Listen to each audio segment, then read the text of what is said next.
This is Ibrox.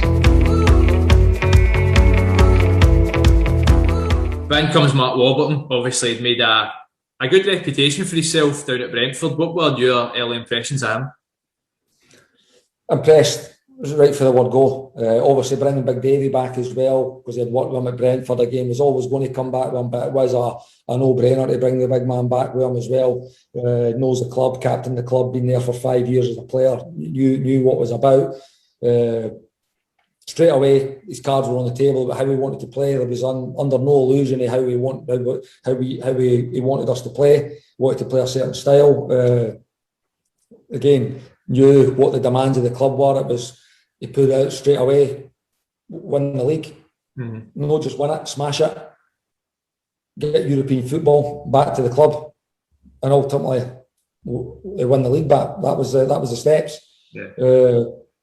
Again, did go through the league. Hibs were again another worthy challenger towards that. They were a really, really good team at that time. Obviously, needless to say, both of us were in the cup final at the end of the year, which I think that's the first time that's happened with two teams outside the top flight that were in the final. But we played some really, really good stuff that year. Obviously, it was signings now. Look at Tav was signed, who's now club captain. And again, if you were to sell him, you're probably looking upwards of 15 million to get rid of him. Excellent recruitment. Waggy left, again, after having a couple of good seasons. Again, he's having to sign players on a different budget to what any other Rangers manager had. So we're having to kind of put it as signings that no lot of fans would have known, but turned out to be good signings for us that year to get us up. Some good, he obviously still had myself there, who had been at the club a number of years, Big Lee Wallace, a number of years. Obviously, a lot of players had left as well, because I think even the chairman had actually came out and said that it hadn't been good enough, and anybody who had been part of it, who never had a contract, was literally left. Yeah. So everybody who had never had a contract was out the door, and Wobbs had the opportunity to kind of structure his squad together the way he saw fit, and put a good squad together for that level. Like we're always, I said the season before, we should have won it. We did win it. We won it well. Had some really good moments that season. Obviously, the semi-final being a massive highlight of that season. But on the flip side of that, the final was the biggest low, probably the biggest lows of my career, to be honest. So, but it was a good year, or it could have been a great year, considering, like you said, we've not won the Scottish Cup since 2009. We've then missed another opportunity this year. We could have had that Scottish Cup in 2016, 2-1 up. Me and your bro scoring the goals as well. Your bro could have had a cup final winner. Don't remind me. 10 minutes to go, 2-1 up. We should be seeing that game out. So really disappointed. See, it's just funny, you touched on it at the start. He came in and made the message really clear. So it's funny, obviously, you said Walter Smith was similar. They're two totally different guys, right? One was very honest in maybe a more stern way, but he provided a lot of clarity on his own beliefs. Do you think, just this is kind of off topic a wee bit, but do you think what makes one of the sort of key attributes of a good manager is clarity? Because that's what I think Warburton did kind of bring in terms of style of play, but that almost get used against him as well with the media and some support. No, it did. And I absolutely believe clarity, and it's not just clarity, and there's clarity in so many ways. What it did is it allowed the fans to an understanding of what he was trying to achieve. Mm-hmm. You know, so you as fans were never ever in doubt how we were going to try and play. Yeah. It was, by the way, it was an opportunity to really hone it in the Championship, which we did. Played some excellent stuff. I actually missed the first league game of the season against St Mirren, but the place was absolutely rocking that night. Yeah. Rocking. There was full of optimism. The place was electric, and I think we won the game 3-1 that night. Yeah, incredible atmosphere, but there was real clarity within the group. There was clarity of how we were going to play, what was expected of the roles and responsibilities of each position and in the team. So yeah, it was, and it's huge for any manager. You need to have that. You need to understand that. Again, what I would say about the time at Warburton, again, I don't know what goes on behind the scenes, and you hear this and you hear that, and this is why I left, and did they resign, did they not resign, and all this kind of carry on about what was going on. But I believe we were making forward steps. Yeah, we were making forward steps. Even the year we went up, I think we're talking about it off air before we came on, that the recruitment that year potentially wasn't right.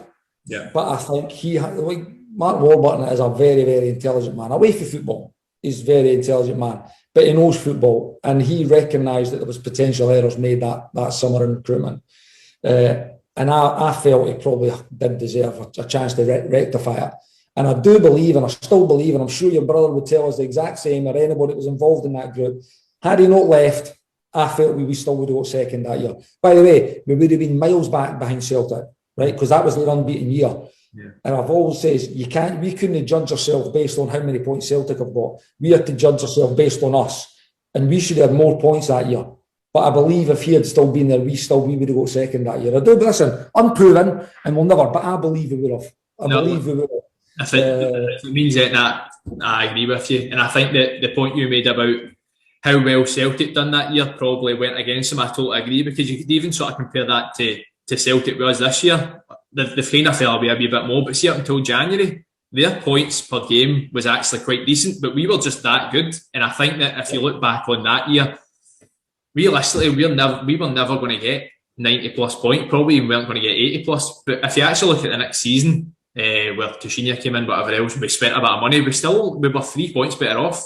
So and go back to the point you made about the Championship was sort of the year to hone that style of play. What do you think would have been the case? Obviously, it's unrealistic and it's all hearsay, but what do you think would have happened? See if Warburton was able to come in a year or two earlier and we could really establish that style of play from top to bottom. Do you think that would have made us in an even better place going into the Prem? All I would say on it is that when you get to that level, it's a different level. So going for the Championship and putting it into play, the reasons it's probably is easier, and again, it's with no disrespect to anybody, if you do make mistakes, the chances are you're potentially not going to get as punished as much as what you would have. And we did make mistakes that year. There were certain games that we were really put. I think it was something after we won the semi-final. I don't think we won another game, Robbie, at the end of that season. There was draw, and obviously we lost the cup final. Mm-hmm. So, there were still games where we'd never done it. There was a lot of things going on we're talking about how can we tighten up on transitions, how can we stop getting countered on and blah, blah, blah. There was a lot of things getting discussed even at that time that were still getting talked about the next season. But now you're playing against a higher level of player. You're playing against better teams that we were getting punished for certain things that we probably wouldn't get punished for this season before. And when that happens, if you've not got the strong characters within the group, they can start to doubt it. And that did happen. That crept into that group the following season for one reason or another. Whereas you had people who were fully believing it. Like, that's how I want to play. I know that's how a lot of other boys want to play. But there was maybe a wee bit of starting off. Can we do that? Again, plan B. Kept hearing a lot about fucking plan B. So we can change the way we play. And listen to Russell Martin, who came to the club. Unbelievable, right? Yeah. Absolutely unbelievable. And he's right. Plan B is stick a big fucker up front and kick the ball long. Well, why would you do that? See, if you train that every day, do it. But why would a team who want to play football and play a certain way go and do that if they're no ball to do? You know, it was a brilliant interview. Really, I texted him actually about it because I thought it was excellent. And a real good, clear, by the way, explanation of why you will not do that. Yeah. You know, we were the same a wee bit. And again, but like you say, sometimes that plan B, make plan A better, was kind of thrown back in Wobbs' face a wee bit. But that's what he meant. That's what he was meaning. I don't get that because that's obvious, surely. Obviously, that like if you've got a style of play, like, and the thing is, I don't think yourself just now or him is saying that going direct is wrong. But that's just how that team was built. If we'd done that way, or Barry Mackay, it wouldn't have worked. So why would we do it? And that's exactly it. You know, it's ultimately the games that never worked for us was not because it was wrong. It's because we never performed within it. Executed it wrong, right? Exactly. Or we got people who maybe lost a wee bit of confidence, and when the fans did get on top of us because there was a wee bit of mistakes, started to go, wait, hang fire here. Maybe this is no for me. Yeah. Maybe this is no for me. And it's happened to many a player. Yeah. Many a player. Whether it be really, really good player, it's not, or maybe not so good player who's not been able to handle it. And that's where, listen, it's the best place in the world to play. It is. There's no getting away from that. But it is hard. It can be hard in those times. And that's where it takes a strong character, strong mentally, confident in what you're actually doing. But it needs a team of that to actually see through the hard times. And obviously, Wobbs then ended up leaving. I think it was in about January, February time. Yeah. And obviously, it was all the kind of work that he had kind of put was now, it's no toned down, but you're now moving on to a different manager who might have completely different ideas, different way of playing, might want to play a different formation, might need a different style of player, type of player to actually play the way he wants to play. So it was going to be a bit of an overhaul. So obviously we'll take it back a wee bit, if you don't mind, to a time where it did work. It was obviously that semi-final game. So for me personally, I think looking back on that game, people can kind of forget how good it felt at that time because we never went on to win a final. But just for yourself, how special was that day given the circumstances of being a championship? There was still a lot of doubt in that game. A lot of people had us down to get battered because people again now look back and think, oh, Dial's team were shite. But at the time, they were still the top team in the country and we were a league below. We went there that day, played really, really well. So how was it to be a part of? Listen, it was a brilliant day. It was an incredible day. Again, it is soured the fact that we never went on to win it because we never achieved anything that day. You know, and that's where I'm at. Like, I want to win. You know, so that's one step along the way to win the cup, and ultimately we fell down. We fell down at the final hurdle, and it was absolutely gutted that's the way it went. But that day, again, for what it was, against them, like you say, we were down to get battered. Nobody would have gave us a chance based on we're in the championship and they're winning the league. They've won the league X amount of years, blah, blah, blah, blah, blah. But genuinely, we absolutely believed that we would have won that game. We believed that we would be the better team. We believed that we could pass through them and play out the way we played. And absolutely, listen, you have to ride your luck. Patrick Roberts' chance should be in the back of the goal, right? No doubt about it.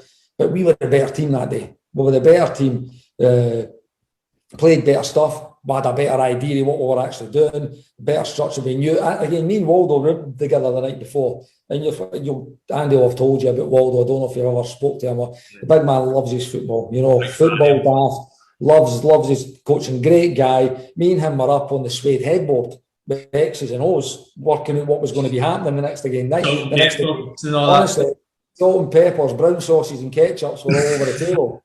And we're going through and honestly, I can tell you, hand on heart, we went through it and the game panned out how we thought it would. Right. In terms of us trying to play, them maybe being a wee bit of, who do you think they are trying to play through us?